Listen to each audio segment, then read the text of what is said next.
Artificial intelligence বা AI এর প্রভাবে কি হচ্ছে, সবাই কেন এআই নিজের কোম্পানিতে যুক্ত করছে, আসলেই কি এআই মানুষের চাকরি কেড়ে নিচ্ছে?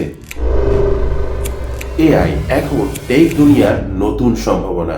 আগে ফটোশপের ব্যবহার করে যে কোনো ছবিকে ম্যানিপুলেট করে সত্যিকারের কাছাকাছি করে দেওয়া যেত, আর এতে অনেক সময় লেগে যেত। কিন্তু এখন এই কাজ মাত্র 2 সেকেন্ডে এআই করে দিচ্ছে।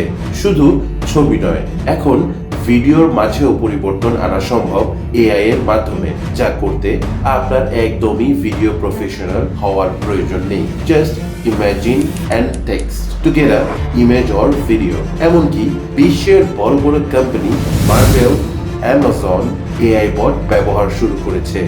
এআই এর ডেভেলপমেন্ট গত 7-8 বছর ধরে হলেও মানুষ এটাকে নোটিস করে যখন পাবলিকালি নভেম্বর 2022-এ ChatGPT 3.5 লঞ্চ হয়। এটি একটি অ্যাপ যাকে লার্জ ল্যাঙ্গুয়েজ মডেলও বলা হয়। এই অ্যাপটি মানুষের কথা বলার ধরনকে খুব ভালোভাবে নকল করতে পারে। তাই যখন আপনি ChatGPT ইউজ করবেন, তখন মনে হবে অপর প্রান্ত থেকে কোনো মানুষই আপনার সাথে রিপ্লাই দিচ্ছে। OpenAI নামক এই কোম্পানি ChatGPT তৈরি করে এবং এটা এত বেশি পপুলার হয়ে যায় যে মাত্র 5 দিনে এরা মিলিয়ন ইউজারে পৌঁছে দেয়, যেখানে টুইটার এবং নেটফ্লিক্সের মতো বড় বড় কোম্পানি মিলিয়ন ইউজারে পৌঁছাতে লেগেছে 2 থেকে 3.5 বছর। এর দেখা দেখি বড় বড় কোম্পানিগুলো ডেসপারেট হয়ে নিজেদের প্ল্যাটফর্মে এআই বট অ্যাড করা শুরু করে। গুগল তাদের এআই বার্ড লঞ্চ করে, মাইক্রোসফট তাদের এআই পেইড লঞ্চ করে। এখন এআই যদি এতটাই অসাধারণ হয়, তাহলে বড় বড় কোম্পানির মালিক যেমন অ্যাপেলের co-founder Steve Wozniak, Elon Musk বলছেন এআই এর ডেভেলপমেন্ট আমাদের স্লো করে দেওয়া উচিত। Musk and hundreds of influential names, including Apple co-founder Steve Wozniak, are calling for a pause in experiments, saying AI poses a dramatic risk to society unless there's proper oversight.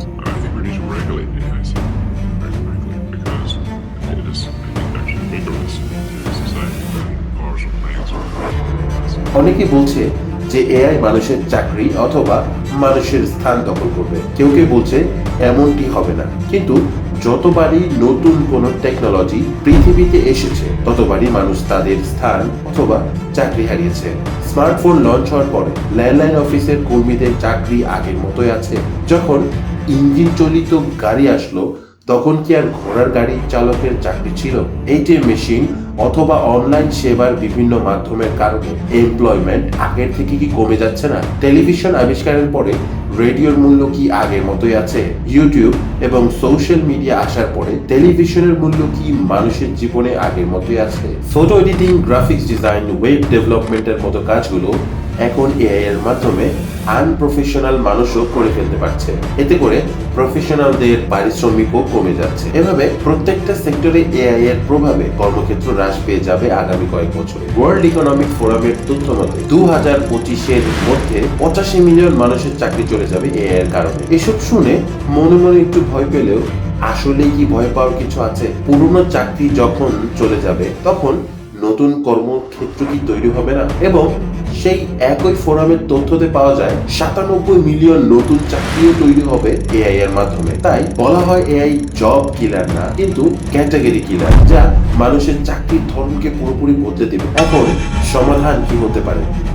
সমাধান হচ্ছে নতুন এই technology adopt করে নেয়া। যে মানুষটা AI use করতে পারে না, ম্যানুয়ালি কাজ করে, তার থেকে ওই ব্যক্তিটি অতি দ্রুত এবং অনেক ভালো কাজের আউটপুট দিতে পারবে, যে কিনা এআই এর ব্যবহার করতে পারে। ভবিষ্যতের সময় এআই একটি অপরিহার্য বিষয় হবে যে কোনো জব মার্কেটে। যেমনটা বর্তমানে যে কোনো চাকরির ক্ষেত্রে কম্পিউটারের ব্যবহার অপরিহার্য। 20 বছর আগের চাকরিগুলোতে কিন্তু এমনটা ছিল না। এখন এআই অ্যাপগুলো কিভাবে কাজ করে? এআই অ্যাপগুলো কাজ করে হচ্ছে ডাটা কালেকশন করে মেশিন লার্নিং এর মাধ্যমে। মানুষের দৈনন্দিন জীবনের যে তথ্য রয়েছে তা ব্যবহার করে সোশ্যাল মিডিয়াগুলো কিভাবে মানুষদেরকে ম্যানিপুলেট করছে তা রয়েছে নিচের এই ভিডিওতে।